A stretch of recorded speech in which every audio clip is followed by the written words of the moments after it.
Bienvenida, bienvenido a esta exploración. Hoy nos metemos de lleno en el tema de la ética. Vamos a usar como guía unos extractos de un documento, ética.pdf. La idea es entender bien qué es la ética, ¿no? Ver cómo se diferencia de la moral, cuáles son sus principios básicos y, muy importante, cómo se aplica todo esto a los docentes en Perú, con base en documentos oficiales y todo. Para ir entrando en calor, pensemos. Esa pregunta típica. Te encuentras una billetera en la calle. ¿Qué haces? ¿La devuelves? ¿Te la quedas? Esa reflexión, ese dilema, bueno, eso ya es ética. Ok, vamos a desglosar esto un poco.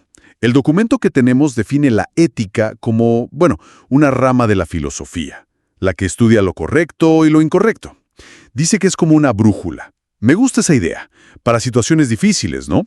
Nos invita a pensar en lo que hacemos, en nuestros valores, más allá de solo seguir la regla porque sí. Exacto.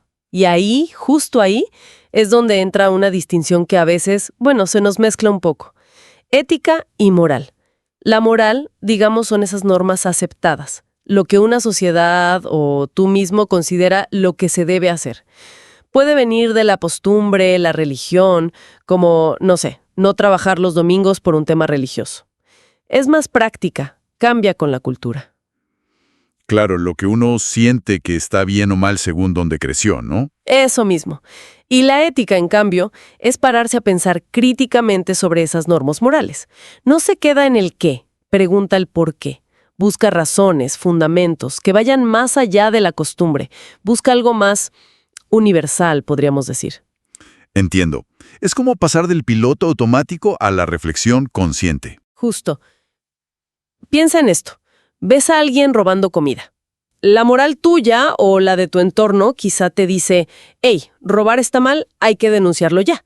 Pero la ética te haría preguntarte, a ver, ¿por qué está robando? ¿Es por hambre extrema? ¿Hay otra forma de abordar esto? Analiza la situación con otros principios en mente. Quizá compasión, justicia, no solo la regla no robarás. En resumen, la moral es lo aceptado, lo que se hace. La ética es el análisis racional del por qué. Queda mucho más claro así.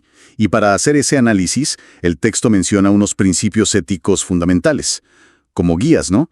Habla de autonomía, o sea, respetar la decisión del otro, siempre que esté informado. Beneficencia, que es buscar el bien para los demás. Ir un paso más allá de no hacer daño.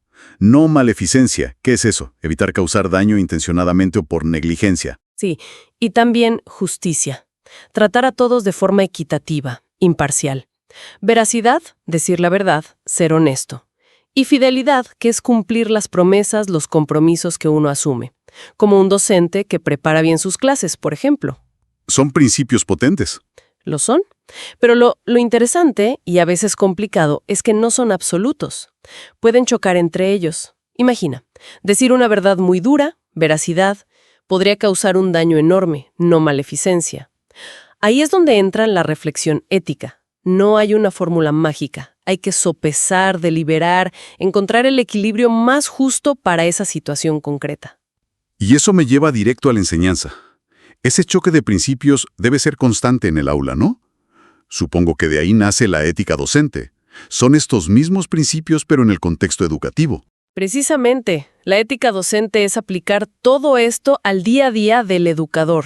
Implica ser responsable por crear un ambiente seguro y de aprendizaje. Ahí tienes beneficencia y no maleficencia. Ser imparcial, no tener favoritismos, justicia. Comprometerse realmente con que todos aprendan, fidelidad, justicia. Respetar la diversidad de los estudiantes, autonomía, justicia. Mantener la confidencialidad cuando toca.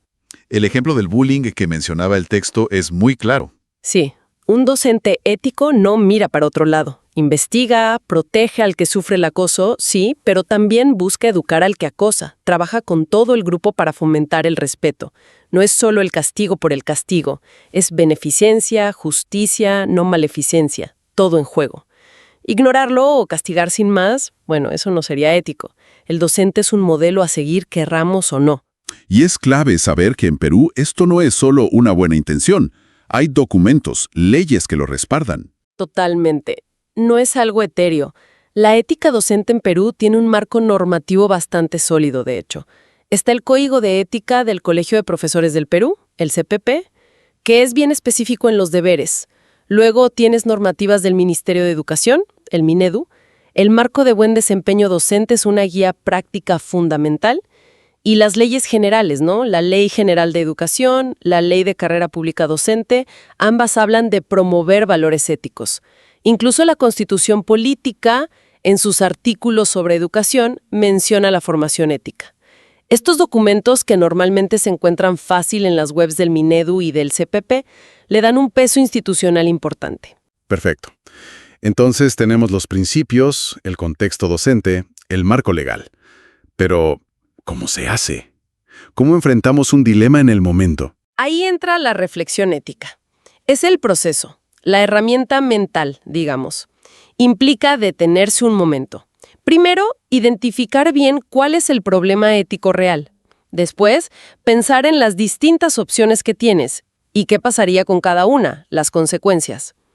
Luego, evaluar esas opciones usando los principios éticos. Aquí es donde dices, bueno, ¿qué pesa más en este caso? ¿La justicia estricta o la compasión? Tomas una decisión, ojalá bien fundamentada, y después, algo que a veces olvidamos, revisar si esa decisión fue la correcta, aprender de ella. El ejemplo del estudiante que llega tarde siempre. Ese es perfecto. La reflexión ética te frena de aplicar la sanción sin más, que sería como la respuesta moral automática. Llegó tarde, falta. Te lleva a preguntar, ¿por qué? A lo mejor, como decía el ejemplo, cuida a un familiar enfermo. Entonces, sopesas.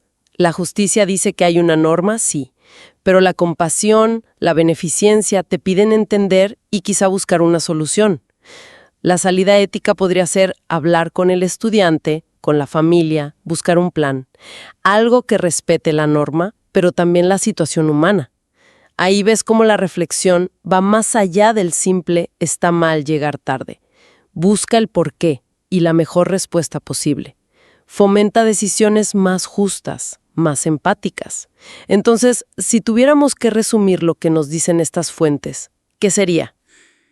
Que la ética no es un manual de reglas fijas, sino esa capacidad de pensar críticamente sobre lo que hacemos, guiados por principios como la justicia, la autonomía, Que es distinta de la moral, que es más bien lo aceptado socialmente. Que en la docencia, en Perú, es crucial y tiene respaldo legal y normativo.